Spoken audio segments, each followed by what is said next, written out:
어떻게 살까? 이 물음에 우리가 그냥 생각할 때는 육의 세계에서는 여러 가지로 계획이 있지만 정신적으로 볼 때는 참 쉽고도 너무너무 어려운 일이 아니겠습니까? 하나님 창조의 근본을 볼지라도 인생은 반드시 꼭 가야 할 길이 있습니다. 즉, 이렇게 살라 하는 하나님의 원하시는 뜻이 있다는 것입니다. 그대로 살 때 그 길이 바로 이상적인 삶이 오는 것입니다. 바로 그 길을 사람들은 찾고 있는 것입니다. 이 길을 찾을 때 하늘로부터 찾는 것인 줄 모르고 인간의 도덕과 방법으로 찾는 것으로 생각하면 안 됩니다. 이것을 온 인류를 구원시키기 위해서 목사님에게 일찍이 깨닫게 한 사건을 이야기로 오늘 강의는 시작할까 합니다. 여러분, 시골에 가면 비료를 담은 포대가 있습니다. 그 포대에 개구리를 반쯤 담았다가 위에 뚜껑을 열어놓고 세워놨습니다.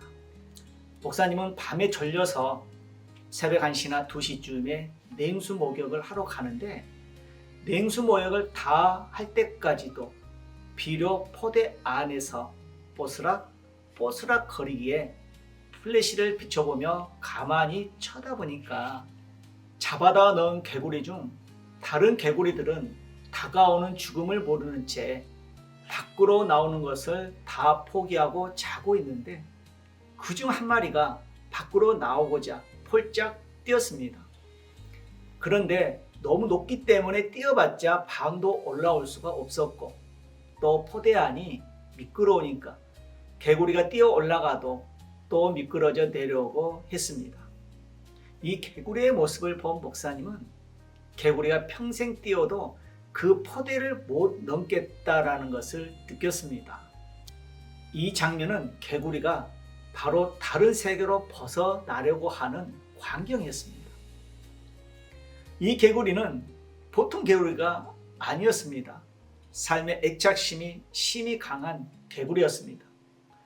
목사님은 이 개구리를 보면서 내 꼴도 내 꼴과 똑같다.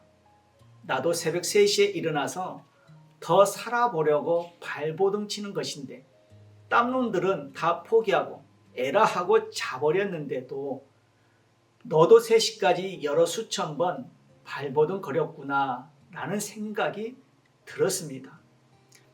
이 개구리는 다음날 아침이면 전부 씻어서 솥에 놓고 삶아 먹는다는 것을 어떻게 알았는지 아무튼 참으로 지혜로운 일이었습니다. 벗어나고자 하는 그 몸부림이요. 그것을 보고 목사님이 그냥 들어왔을까요? 목사님은 저렇게 살려고 발버둥 치는 개구리 신세가 살아보려고 새벽 3시에 일어나서 발버둥 치며 냉수 목욕을 하는 내 입장과 똑같구나라는 생각이 들었습니다. 온 인류의 사람이 개구리와 똑같고 목사님은 하나님과 같은 입장 같았습니다. 목사님은 그 한 마리를 딱 쥐고서 포대 안에서 내놓았더니 그 개구리가 가만히 있었습니다.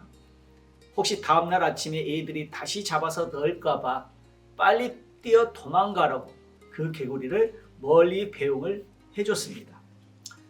이때 목사님은 하나님이 한량없이 발버둥 치는 나를 보시고 개구리를 내놓듯이 나를 내놨구나.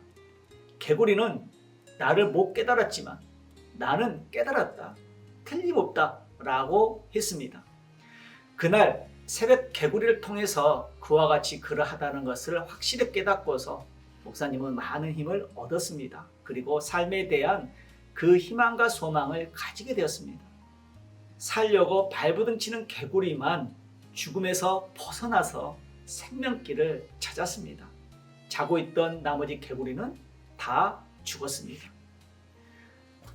이런 것을 생각할 때 영적으로 나머지 사람들은 다 죽었다. 나는 살았다. 사람이라면 또 끄집어내야 되지 않겠냐라는 이 원리를 깨닫고 그 후에 기도하면서 힘들고 어려웠던 일들 중에도 다시금 힘을 얻게 되었고 어려움을 극복하게 되었습니다. 이와 같은 이야기를 들은 여러분들도 아, 맞다. 이와 같이 하나님께서 나에게도 함께 해 주셔서라고 많이 깨달아질 것입니다. 이것을 깨닫는 것이 도입니다. 뛴 보람이 있고 밤잠을 못 자고 몸부림을 친 보람이 있다는 것을 목사님은 개구리를 통해서 계시를 받은 것입니다. 바로 생명길을 찾았던 것입니다. 여러분들도 무언가를 깨닫고 통해서 길을 찾았죠. 길이라는 것은 형이학적인 사람이 절대 찾을 수 없다는 것입니다. 설령 찾아봤자 사람 속에 있는 길밖에 못 찾습니다. 형이상학적인 길은 하나님이 나타나서 가르쳐주지 않으면 절대 그 길은 못 찾는다는 것입니다. 사람이 보통으로 생각하고 보면 갈 길이 많아 보이나 깊이 생각하고 보면 갈 길은 오직 한 길뿐입니다. 그 길은 육신을 살리는 길이 아니고 영혼을 살리는 길인 바로 하늘로 가는 좁은 길입니다. 즉 영생의 길이요 하나님이 다스리는 사랑의 나라에 가는 천국의 길입니다. 그런데 길은 오직 예수님만이 길입니다. 이 시대는 길이 되신 예수님께서 영으로 다시 오셨습니다. 목사님은 영으로 다시 예수님을 맡고 영과 육을 모두 살리는 길을 찾았습니다. 그리고 예수님께서 가르쳐 주신 시대 말씀을 47년 동안 전하여 현재 77개국 사람들이 영으로 오신 예수님을 맡고 자신의 개인의 그런 모든 삶의 차원에서 벗어나서 하나님의 목적을 이루면서 살아가고 있습니다. 오늘 강의를 통해서 여러분은 무엇을 깨달았습니까? 다시 영으로 오신 예수님 그 육이 전하는 말씀을 듣고 개인의 차원 그 차원에서 벗어나서 거듭나는 온전한 삶을 살아가기를 바랍니다.